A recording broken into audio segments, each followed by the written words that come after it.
जय हिंद दोस्तों, स्वागत है आपका आपके अपने परिवार रैंकर्स गुरुकुल यूट्यूब चैनल में। मैं आदित्य रंजन आप सभी का स्वागत करता हूं। चलिए, तो जैसा कि आप सभी को पता है कि एमटीएस का पेपर आपका अब स्टार्ट होने वाला है और इस लास्ट टाइम में आपके लिए कुछ ऐसे टिप्स हैं जो बहुत ही ज़्यादा ज़रूरी हैं, जिनको आपको फॉलो करना ही पड़ेगा, क्योंकि अगर आप इनको फॉलो नहीं करेंगे तो आपका स्कोर जो है वो थोड़ा सा कम रह सकता है।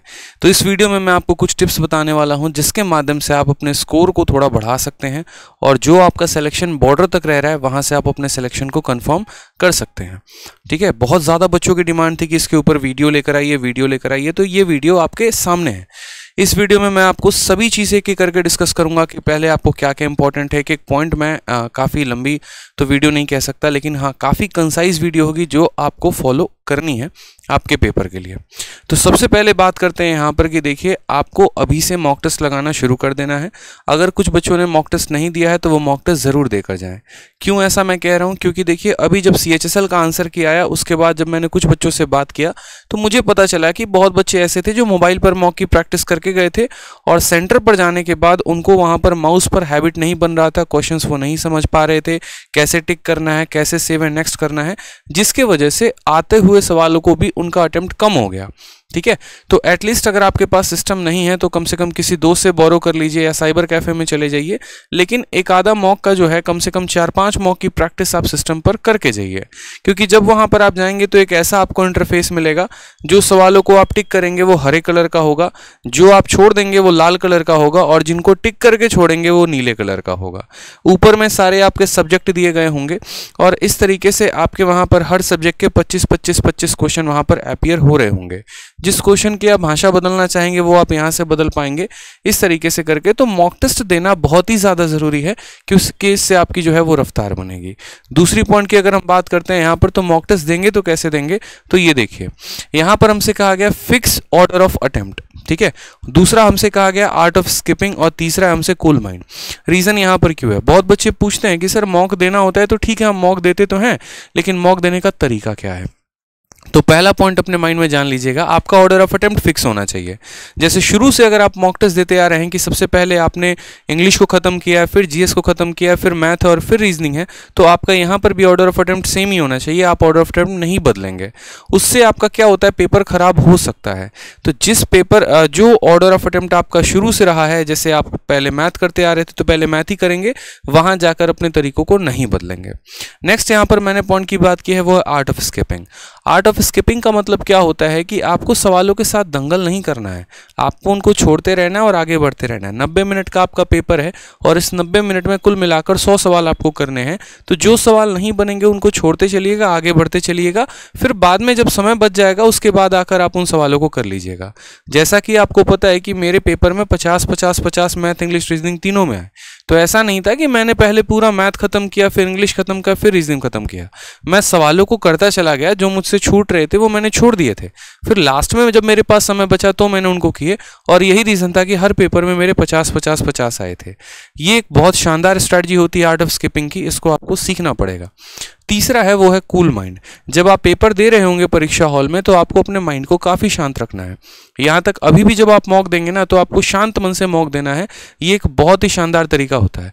जब अक्सर में एस्पिरेंट के मन में क्या होता है कि दुनिया की सारी टेंशन उसी 1 घंटे के पेपर के अंदर आप लेकर आते हैं, 1.5 घंटे में, जो आपको नहीं लाना होता। उसी समय आपको अपनी बेरोजगारी भी याद आती है, उसी समय आपको अपने कर्जे भी याद आते हैं, उसी समय आपको जो है सारी की सारी टेंशन याद आती हैं, तो वो आपको लेकर नहीं आना है। बस वो 1.5 घंटे कुछ नहीं सोचना, सारे टेंशन आप मुझे देके चले जाओ अपना पेपर देने, मैं रख लूंगा आपके सारे टेंशन, लेकिन आपको टेंशन फ्री होकर पेपर देना है, इस बात का ध्यान रखना।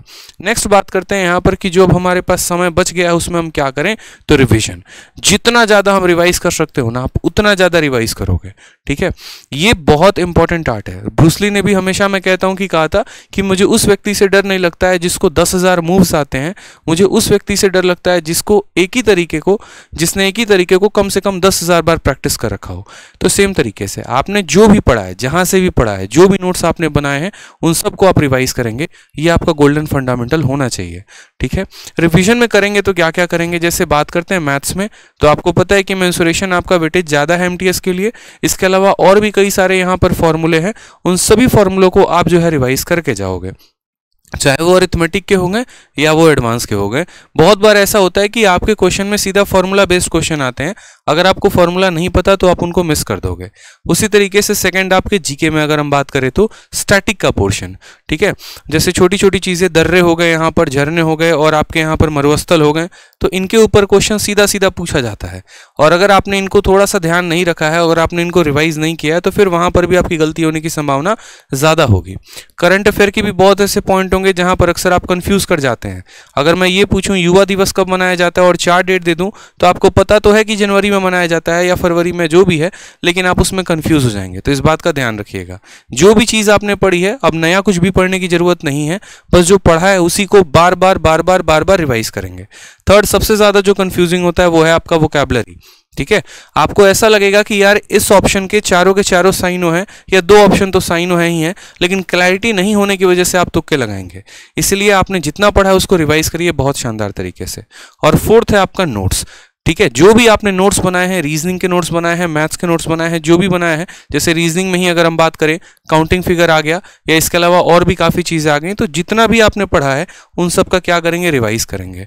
क्योंकि पेपर में आपके नोट से ही क्वेश्चन आएगा, इस बात का ध्यान रखिए, उससे बाहर नहीं आने वाला है। बस वो चीज़ आपने रिवाइज नहीं की है तो आप उसको छोड़ सकते हैं या गलत कर सकते हैं। इसलिए पहले जो पढ़ा है उसको रिवाइज करो, वो ज़्यादा फायदेमंद है। साथ में बच्चों का एक सबसे ज़्यादा डाउट था कि सर मेंसुरेशन कैसे कवर करें, मेंसुरेशन का वेटेज ज़्यादा होता है, तो उसके लिए मैंने एक सॉल्यूशन दिया है आपको। सॉल्यूशन यहाँ पर यह है कि आपको यूट्यूब ओपन करना है, सभी के लिए फ्री है ये, और यूट्यूब ओपन करके सर्च करना है mensuration by Aditya Ranjan sir, ठीक है। Mensuration by Aditya Ranjan sir, 60 दिन 60 मैराथन में कुल मिलाकर 6 वीडियो मैंने मेंसुरेशन की कराई है, जिसमें 2D की 3 वीडियो है और 3D की 3 वीडियो है। उस प्लेलिस्ट में जाएंगे और उस प्लेलिस्ट में जाने के बाद आप यहाँ पर सारी की सारी वीडियो देख पाएंगे। इससे बाहर आपका मेंसुरेशन का एक भी सवाल नहीं आएगा। इस प्लेलिस्ट का लिंक भी मैं डिस्क्रिप्शन बॉक्स में डाल देता हूँ ताकि आपको बेनिफिट हो, ठीक है। चलिए, और जो यहाँ पर इंपॉर्टेंट बात है वो यहाँ पर पीछे एक और फोटो जो मैंने लगा रखी है वो देखिए, यहाँ पर तुक्के नहीं लगाने हैं। ये एक बड़ा कॉमन सा बात है। देखिए आपके पेपर में नेगेटिव मार्किंग है, यानी आपका हर सवाल की वजह से 0.25 मार्क्स कटेगा, और कटेगा तो यहाँ पर जो कंपटीशन आप दे रहे हैं ना, उसमें यहाँ पर पॉइंट नंबर से भी बहुत ज़्यादा लोग आसपास में रहते हैं। जैसे अगर मैं बात करूं, एक नंबर पे 200 400 लोगों का डिफरेंस होता है, कई बार तो 2 हजार लोग जो है वो पीछे छूट जाते हैं एक नंबर से। तो आपका हर एक सवाल महत्वपूर्ण है। यहाँ पर आपको उसकी वैल्यू पता नहीं चलेगी, लेकिन जब फाइनल मेरिट लिस्ट बनेगा तो उसका पता चलेगा। तो बहुत बच्चे ऐसे होते हैं ना जो सही जा रहे होते हैं, लेकिन जबरदस्ती की आदत होती है तुक्के लगाने की। तो तुक्के मत लगाना, क्योंकि तुक्के लगाते वक्त यहाँ पर जो है आपका एकदम बढ़िया वाला फोटो, इसे एकदम मन में एकदम खुश रहोगे, अब भाई मजा आ गया, एकदम सारे सवाल करके आए हैं। क्योंकि एक मोहतरमा का हम वीडियो देख रहे थे अभी कुछ दिन पहले, CHSL में 100 के 100 सवाल करके आई हैं, ठीक है। तो खुश तो होते हैं जब लगा के आते हैं, सेंटर से बाहर इसे एकदम चेहरा झलकता है, लेकिन जिस दिन आंसर की आती है ऐसा वाला भी चेहरा हो जाता है। इस बात का ध्यान रखना, ठीक है। तो पहले का रिजल्ट पे मत फोकस करो, बाद क्या होने वाला है उसको देखकर अभी सोच लो, तो तुक्के नहीं लगाने।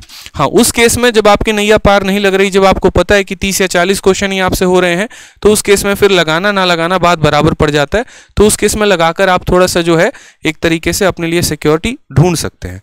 बट जब आपके अटेम्प्ट 60-70 प्लस जा रहे हैं और वो भी सही हैं, तो उस केस में तुक्के ना लगाएं, ठीक है।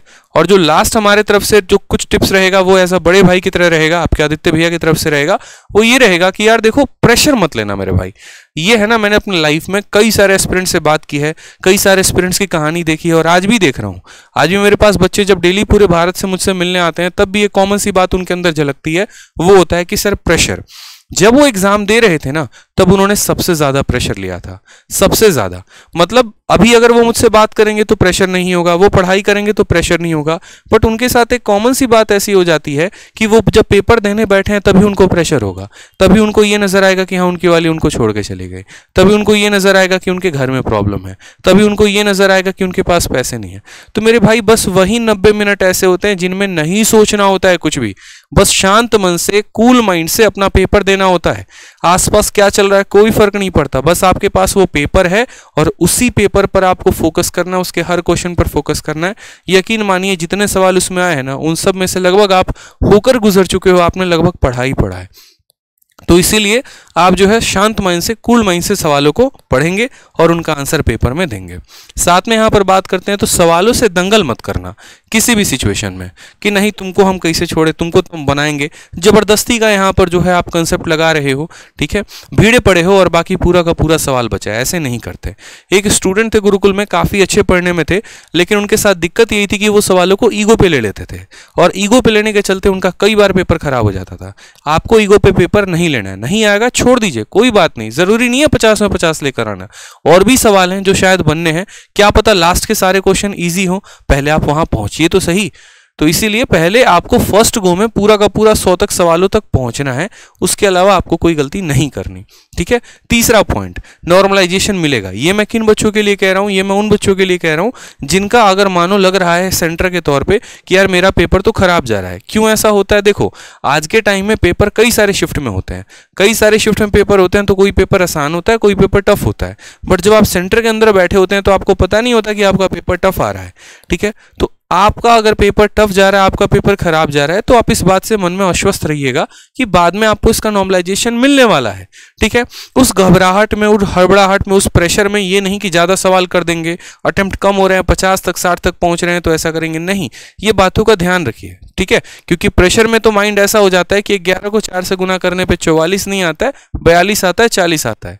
तो वही सी बात है यहाँ पे, तो प्रेशर से थोड़ा कम रखेंगे, नॉर्मलाइजेशन बाद में मिलेगा, इस बात से आश्वस्त रहेंगे, 100 तक सवालों तक पहुंचेंगे और एकदम कूल माइंड से अपना पेपर देंगे, ठीक है। परेशानी नहीं लेनी है। साथ में जिन बच्चों का पेपर बाद में है उनके लिए फायदा अभी यहाँ पर यह है कि जैसे जैसे पेपर होता चला जाएगा आप थोड़ा सा एनालिसिस देखते चले जाएंगे और जहाँ जहाँ से क्वेश्चन ज़्यादा पूछा जा रहा है या जिस कंसेप्ट पर क्वेश्चन पूछे जा रहे हैं आप उनको वीडियो जरूर देखिएगा, ठीक है। इसके अलावा हम एमटीएस की एक महा मैराथन की भी सीरीज लेकर आ रहे हैं। मंडे को 9 घंटे की मैराथन होने वाली है। उस मैराथन में आपका complete math, complete English, complete reasoning खत्म हो जाएगा, ठीक है। तो उस मैराथन को पूरा का पूरा देख कर जाइएगा, 9 घंटे में आपका एमटीएस का पूरा सिलेबस खत्म, ठीक है। साथ में जितने बच्चे हैं उन सभी को हमारे तरफ से, हमारी टीम की तरफ से all the best and good luck for your exam. अच्छे से पेपर देना है, सिलेक्शन लेना है, ठीक है, और परेशान नहीं होना है। खुश रहिए लाइफ में, all the best, thank you. और वीडियो कैसे लगी कमेंट बॉक्स में जरूर बताइएगा। धन्यवाद।